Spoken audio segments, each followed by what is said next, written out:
Hello friends, स्वागत है आप सबका मेरे नए यूट्यूब चैनल पर। दोस्तों, आज हम बात करेंगे भारत की प्रमुख बहुउद्देशीय नदी घाटी परियोजनाएं। उससे पहले दोस्तों, आप पहले इस वीडियो को लाइक कर लें और मेरे चैनल को सब्सक्राइब कर लें, क्योंकि ये मेरे चैनल की सबसे पहली वीडियो है। अगर आपका इस पर सपोर्ट रहेगा तभी मैं नेक्स्ट वीडियो बना पाऊँगी। ठीक है दोस्तों, तो चलिए वीडियो को स्टार्ट करते हैं। तो दोस्तों, पहले देख लेते हैं कि बहुउद्देशीय किसे कहते हैं। तो दोस्तों, बहुउद्देशीय योजना को कहते हैं जिसपे बहुत सारे उद्देश्यों को लेकर, जैसे कि सिंचाई, बाढ़ नियंत्रण, जल एवं मृदा संरक्षण, जल विद्युत, जल परिवहन, पर्यटन का विकास, मत्स्य पालन, कृषि एवं औद्योगिक विकास की पूर्ति की जाती है। मतलब इतने सारे उद्देश्यों को लेकर जिस परियोजना का निर्माण किया जाता है उसे बहुउद्देशीय परियोजना कहते हैं।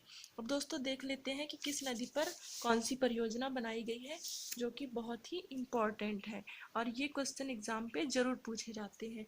और हम लोग क्या होता है, हमको आता तो है लेकिन हमको कंफ्यूजन हो जाती है या फिर किसी भी वजह से हम ऐसे इजी क्वेश्चंस को छोड़ के आ जाते हैं। ठीक है दोस्तों, अब देख लेते हैं दामोदर घाटी परियोजना। तो नाम से ही स्पष्ट है, दामोदर घाटी परियोजना दामोदर नदी पर बनी है और इससे जो लाभान्वित राज्य हैं वो है झारखंड और पश्चिम बंगाल। और दोस्तों, देख लेते हैं दामोदर नदी का उद्गम कहाँ से हुआ है। तो दामोदर नदी छोटा नागपुर के पठार से निकलती है और आपको पता होगा कि छोटा नागपुर का पठार कहाँ है, झारखंड में है। और दोस्तों, दामोदर नदी का उपनाम क्या है, पश्चिम बंगाल का शोक नदी। दामोदर नदी को पश्चिम बंगाल का शोक नदी भी कहते हैं। और दोस्तों, कई बार क्या होता है कि नदी का नाम कुछ और होता है और उसमें परियोजना किसी और नदी के नाम से होती है, तो हमको इस पे कंफ्यूज नहीं होना है, इसको अपने माइंड सेट में बैठा के रखना है। ठीक है दोस्तों, अब देखते हैं कि दामोदर नदी की सहायक नदी कौन कौन। नदी की एक सहायक नदी है बराकर नदी, जिस पर तिलैया परियोजना बनाई गई है और इससे लाभान्वित राज्य है झारखंड। दोस्तों, हम यहाँ पे उसी सहायक नदी की बात करेंगे जिस पर कोई परियोजना बनाई गई है। अगर आपको नदियों से संबंधित कोई और वीडियो चाहिए तो आप मुझे कमेंट करके ज़रूर बताएं, मैं आपके लिए ज़रूर वीडियो बनाऊंगी। ठीक है, अब देखते हैं नागार्जुन सागर परियोजना। तो यह नागार्जुन सागर परियोजना है, यह कृष्णा नदी पर बनाई गई है और इससे जो लाभान्वित राज्य है वो है आंध्र प्रदेश है। ठीक है दोस्तों, और कृष्णा नदी का उद्गम महाराष्ट्र के महाबलेश्वर की चोटी से हुई है और इसके जो प्रवाहित क्षेत्र हैं वह महाराष्ट्र और तेलंगाना तथा आंध्र प्रदेश है। ठीक है दोस्तों, और कृष्णा नदी की जो सहायक नदियां हैं तुंगभद्रा और कोयना, इन पर भी परियोजनाएं बनाई गई है। तो इनको तो याद करना बहुत ही आसान है। तुंगभद्रा नदी पर तुंगभद्रा परियोजना बनाई गई है, जो कि आंध्र प्रदेश और कर्नाटक दोनों राज्य से लाभान्वित है। और कोयना नदी पर कोयना परियोजना बनाई गई है, जो कि महाराष्ट्र इससे लाभान्वित है। ठीक है दोस्तों, और दोस्तों इस कंफ्यूजन में मत रहिएगा कि तुंगभद्रा नदी पे तुंगभद्रा परियोजना ही बनेगी। मतलब कई बार ऐसा होता है कि नदी का नाम कुछ और परियोजना का नाम किसी और नदी पे होता है, तो इस पे हम लोग बहुत ज़्यादा कंफ्यूज हो जाते हैं और क्वेश्चन का आंसर हम लोग एग्जाम हॉल में गलत करके आ जाते हैं। तो दोस्तों, आज आपके सारे डाउट क्लियर हो जाएंगे। ये छोटे छोटे जो बातें हैं उसको आप अपने दिमाग में सेट करके रखें और इस तरह से रिलेटेड करके पढ़ें, एक दूसरे से कहानी टाइप पढ़ें, तो आपके दिमाग में बहुत ही जल्दी सेट होगा। ठीक है दोस्तों, अब पढ़ते हैं टिहरी बांध परियोजना। टिहरी बांध परियोजना भागीरथी नदी पर बनाया गया है और इस परियोजना से जो लाभान्वित राज्य है वो है उत्तराखंड। आपको पता होगा भागीरथी नदी का उद्गम कहाँ से हुआ है। तो भागीरथी नदी का उद्गम हुआ है गंगोत्री ग्लेशियर से और गंगोत्री ग्लेशियर कहाँ पे है, उत्तराखंड में। ठीक है दोस्तों, अब आगे देखते हैं कोसी नदी। कोसी नदी पर कोसी परियोजना बनाई गई है और कोसी नदी का उपनाम क्या है, बिहार का शोक नदी। कोसी नदी को बिहार का शोक भी कहा जाता है और इससे जो लाभान्वित राज्य है वो है बिहार तथा नेपाल है। और कोसी नदी का उद्गम कहाँ से हुआ है, नेपाल से निकलकर यह बिहार में गंगा नदी से मिल जाती है। ठीक है दोस्तों, और आगे देख लेते हैं। अब बात करते हैं महानदी की।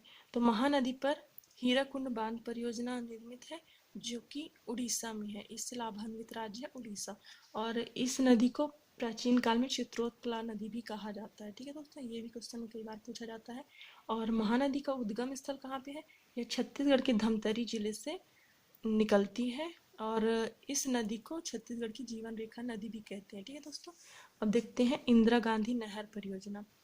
तो इंदिरा गांधी नहर परियोजना जो कि सतलज नदी पर बनाई गई है और इससे जो लाभान्वित राज्य है वो है राजस्थान, पंजाब और हरियाणा। सतलज नदी का उद्गम स्थल आपको पता होगा कैलाश पर्वत से निकलती है और इसकी जो सहायक नदी है वो है व्यास नदी। ठीक है दोस्तों।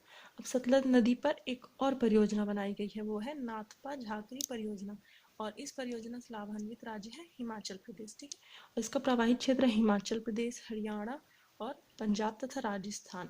अब देख लेते हैं व्यास नदी को। ठीक है दोस्तों।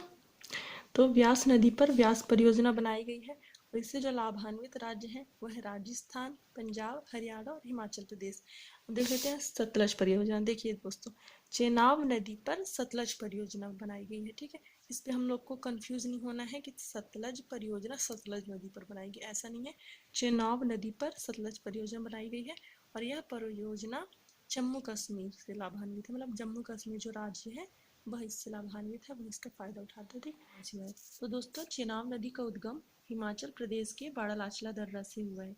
देखिए दोस्तों, हम यहाँ पे परियोजनाएं तो याद कर ही रहे हैं, उसके साथ साथ नदी का उद्गम, उसकी सहायक नदियाँ और प्रमुख दर्रे जो कि एग्जाम पे पूछे ही जाते हैं कि ये दर्रा किस राज्य पर है, कहाँ से निकला है, ये बहुत ही इंपॉर्टेंट क्वेश्चन है जो कि किसी भी एग्जाम पे पूछे जाते हैं। तो दोस्तों, इस नदी का उद्गम हिमाचल प्रदेश के बाड़ालाचला दर्रा से हुआ है। ठीक है सर।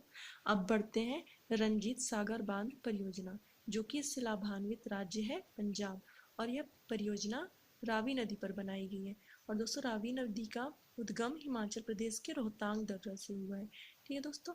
अब है तुलगुल परियोजना, जो कि झेलम नदी पर बनाई गई है, और यह परियोजना जम्मू कश्मीर से लाभान्वित राज्य है। दोस्तों, ये नदी बहुत ही इम्पोर्टेंट है, क्योंकि यह एकमात्र ऐसी नदी है जो कि भारत और पाकिस्तान के मध्य सीमा रेखा बनाती है। कई बार ऐसे क्वेश्चन आते हैं कि ऐसी कौन सी नदी है जो भारत और पाकिस्तान के मध्य सीमा रेखा बनाती है, जो कि झेलम नदी है, और इसका उद्गम कहाँ से हुआ है? जम्मू कश्मीर के शेषनाग झील से निकलकर यहाँ उलर झील में मिल जाती है। उलर झील कहाँ है? श्रीनगर में। ये झील भी बहुत ही इम्पोर्टेंट है। दोस्तों, अगर आपको झील से संबंधित कोई वीडियो चाहिए तो आप मुझे कमेंट करके बताएं। मैं उसके लिए एक अलग से वीडियो बनाऊंगी जिसपे मैं बहुत ही अच्छे से समझाऊंगी, और एक ही बार में आपके माइंड में सेट हो जाएगा। ये सारी चीज़ें बुक में तो दी होती हैं, लेकिन हमको बुक में पढ़ने से मतलब अच्छा नहीं लगता, बोर लगता है। हम ऐसे वीडियोस के थ्रू पढ़ेंगे तो हमारे माइंड में बहुत ही जल्दी सेट होंगी। और आप साथ ही साथ एक नोटबुक और पेन लेकर जरूर बैठें। ठीक है दोस्तों, अब वीडियो आगे बढ़ाते हैं। तो चंबल नदी पर चंबल परियोजना बनाई गई है, और इससे जो लाभान्वित राज्य है वह है राजस्थान और मध्य प्रदेश। दोस्तों, चंबल नदी का उद्गम कहाँ से हुआ है? यह मध्य प्रदेश के जाना पाव की पहाड़ी से निकलती है, और ये इस नदी पर 3 बांध बनाए गए हैं, जिसमें से 2 बांध मध्य प्रदेश में गांधी सागर बांध, और एक है जवाहर सागर बांध, और तीसरा है राणा प्रताप सागर बांध, जो कि राजस्थान में बनाया गया। दोस्तों, बात करते हैं गंडक परियोजना की। तो गंडक परियोजना गंडक नदी पर बनाई गई है, और इससे जो लाभान्वित राज्य हैं वो है बिहार और नेपाल। दोस्तों, देखते हैं काकड़ा पारा परियोजना एवं उकाई परियोजना। यह परियोजना ताप्ती नदी पर बनाई गई है, और इससे लाभान्वित राज्य गुजरात है, और इस नदी का उद्गम सतपुड़ा पर्वत से हुआ है। दोस्तों, यह क्वेश्चन भी पूछता है कि गुजरात किस नदी के तट पर स्थित है? तो गुजरात ताप्ती नदी के तट पर स्थित है। दोस्तों, अब बात करते हैं नर्मदा सागर परियोजना। तो दोस्तों, नर्मदा सागर परियोजना नर्मदा नदी पर बनाई गई है, और इससे जो लाभान्वित राज्य हैं वह मध्य प्रदेश और गुजरात। इसका उद्गम है सतपुड़ा पर्वत के अंतर्गत। नर्मदा नदी मैकाल पर्वत श्रेणी से निकलती है, और इस नदी को गुजरात की जीवन रेखा नदी भी कहते हैं। और इस नदी पर सरदार सरोवर परियोजना बनाई गई है, जिससे लाभान्वित राज्य हैं गुजरात, मध्य प्रदेश, महाराष्ट्र व राजस्थान। दोस्तों, अब बात करते हैं फरक्का परियोजना की। यह परियोजना गंगा और भागीरथी नदी पर बनाई गई है, मतलब इन दोनों नदी के जो मिलन स्थल है उसमें बनाई गई फरक्का परियोजना। इससे लाभान्वित राज्य है पश्चिम बंगाल। और एक है नागपुर शक्तिगृह परियोजना। यह परियोजना कोराडी नदी पर बनाई गई है, और कोराडी नदी इससे लाभान्वित राज्य है महाराष्ट्र। और एक और परियोजना है रिहंद परियोजना रिहंद नदी पर बनाई गई है, और इस नदी से लाभान्वित राज्य है उत्तर प्रदेश।